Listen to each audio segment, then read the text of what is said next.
Hello. Now we are going to discuss section 3, main forms of China's foreign aid. In this section, we'll talk about main forms of foreign aid. With the rapid development of China's economic and comprehensive strength, the position of China on the world stage improves properly. At the same time, China inclines to promoting foreign aid. There are 8 main forms of China's foreign aid. They are respectively complete projects, goods and materials, technical cooperation, human resource development, medical teams sent abroad, emergency humanitarian aid, volunteer programs in foreign countries, and debt relief. I will give all of you concrete explanation in the following presentation.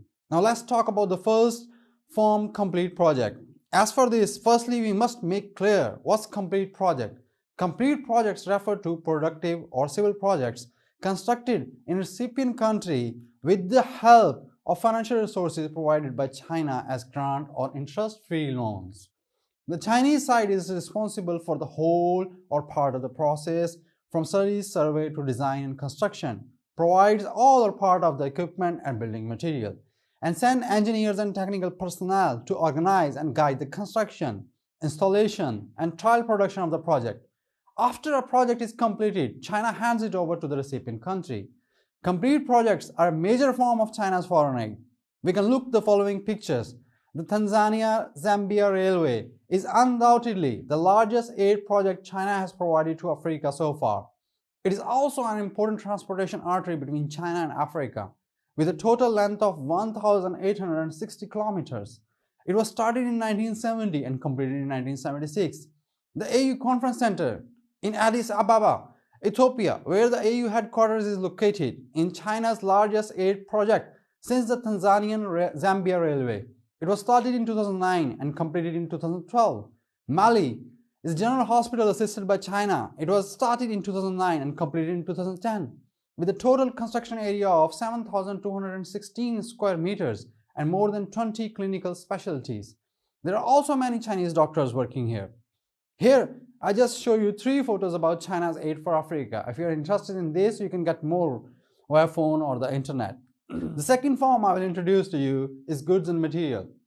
They include materials for production and living, technical products or single item equipment, and necessary technical services covered by foreign aid financial resources provided by China. Especially in this year, the COVID-19 broke suddenly. Under this situation, China continued to send medical supplies abroad, which shows China's determination to fight the epidemic together with other countries. Let's look at the following pictures. Next, I will talk about the form named technical cooperation. First, we must figure out what means technical cooperation. Technical cooperation means that China dispatches experts to give technical guidance on production, operation, or maintenance of complete projects after they are completed, and train local people as managerial and technical personnel to help developing countries grow crops, raise animals, and process products on a trial basis, and teach local people China's agricultural technologies and traditional handcraft skills, and to help developing countries in inspection, survey, planning, research, and consultation work of some industries. Technical cooperation is an important means by which China helps recipient countries to strengthen their development capacity. It covers a wide range of fields including industrial production and management, farming and poultry raising, handicrafts such as weaving and embroidery, cultural and educational, sports and physical training, medical and healthcare, clean energy development such as biogas and small hydropower gas stations, geological survey and inspecting, and economic planning. Technical cooperation projects usually last 1 to 2 years and can be extended at the recipient country's request. Believing in the ancient Chinese wisdom that teaching one to fish rather than give one fish, China shares its experience and technology with other developing countries through human resources and technical cooperation, as well as through volunteer service to help other countries build their own professional teams and enhance their capacity for independent development.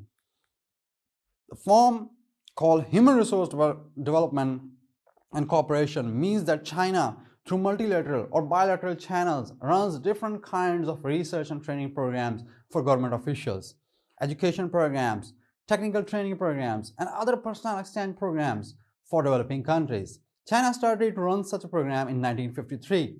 From then until 1979, China hosted a large number of trainees from the DPRK Vietnam, Albania, Cuba, Egypt, and some other countries, covering over 20 sectors including agriculture and forestry, water conservancy, light industry, textiles, transportation, and healthcare.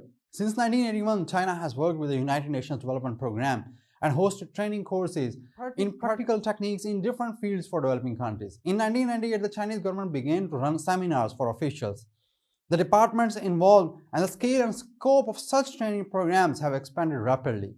By the end of 2009, China had run over 40,000 training sessions of different types for developing countries, attended by some 120,000 people, including interns, managerial and technical personnel, and officials. These trainees were from 20 fields, including economy, diplomacy, agriculture, medical, and healthcare, the environmental protection. At present, roughly 10,000 people from developing countries receive training in China every year. Moreover, China has trained a large number of managerial and technical personnel for recipient countries by means of technical cooperation and other ways. When it comes to Chinese medical teams working abroad, China sends medical teams to recipient countries and provide free medical devices and medicines. These medical teams then provide location-based or touring medical services in these countries. Here I would like to show you some photos. The first photo is a Chinese medical team sent to Pakistan. The second photo is a Chinese medical team sent to Italy. The third photo is a Chinese medical team sent to Ethiopia. And the last photo is a Chinese medical team sent to Cambodia. These teams try their best to accomplish their duties, bringing warmth to other human beings. The next one.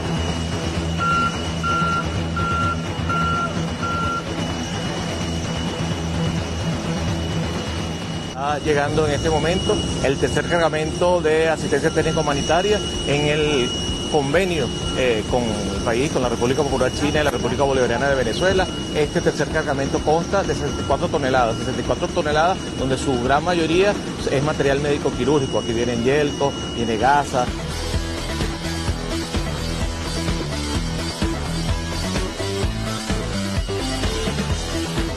Esto, por supuesto, no es todo lo que necesita el país, pero es una parte que contribuye de manera importante a aliviar el sufrimiento. The next form is emergency humanitarian aid.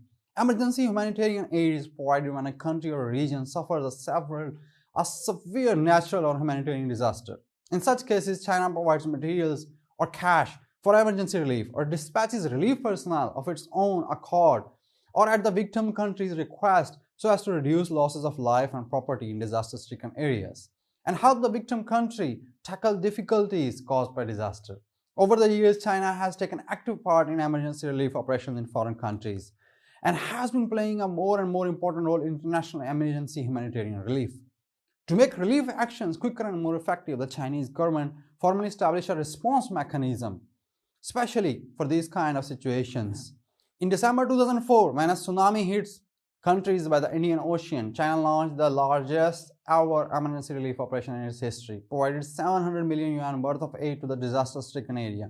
In the past 5 years, the Chinese government has provided on nearly 2,000 occasions emergency aid to foreign countries, including offering emergency technical aid to Southeast countries for the prevention and treatment of bird flu, providing emergency aid in materials and cash to Guinea-Bissau hit by a locust plague and cholera, to Ecuador to fight dengue fever, and Mexico to fight influenza. It has also assisted Iran, Pakistan, Haiti, and Chile following several earthquakes, Madagascar after a hurricane, Burma and Cuba following tropical storms, and Pakistan following a flood.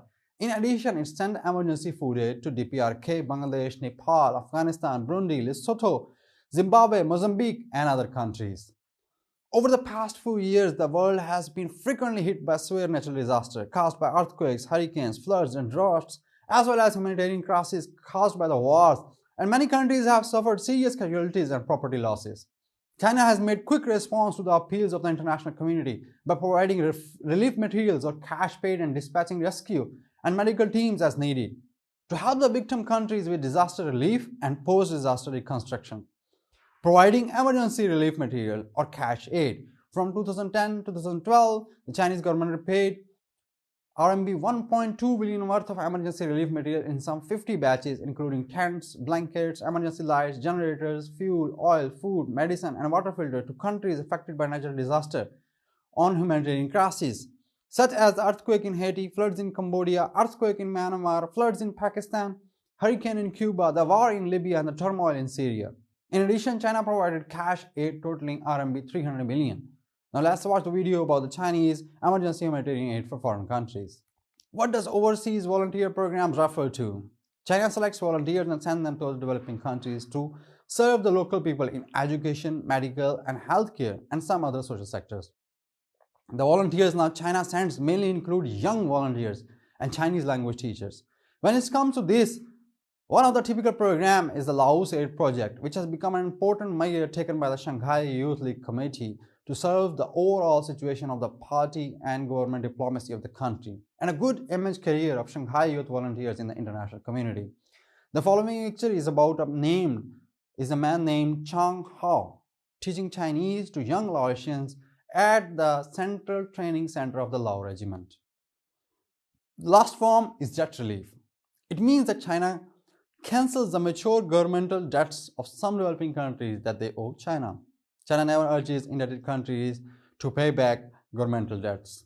When recipient countries encounter difficulties in repaying due interest-free loans, the Chinese government usually adopts flexible ways and extends the period of repayment through bilateral discussions to reduce the debt burden on financially troubled countries. China has on 6 occasions declared that it would cancel debts incurred by mature interest-free loans owed to China by those heavily indebted poor countries and least developing countries which have diplomatic ties with China. Those occasions were the FOCAC First Ministerial Conference in 2000, UN High-Level Meeting on Financing for Development in 2005, Beijing Summit of the FOCAC in 2006, UN High-Level Meeting on Millennium Development Goals in 2008, the FOCAC Fourth Ministerial Conference in 2009, and UN High-Level Meeting on the Millennium Development Goals in 2010.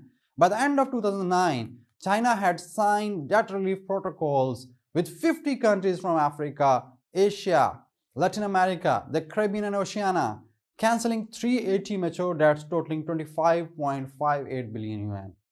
That's all I would like to tell you about this section, and thank you so much for the class. Thank you. See you. Bye-bye.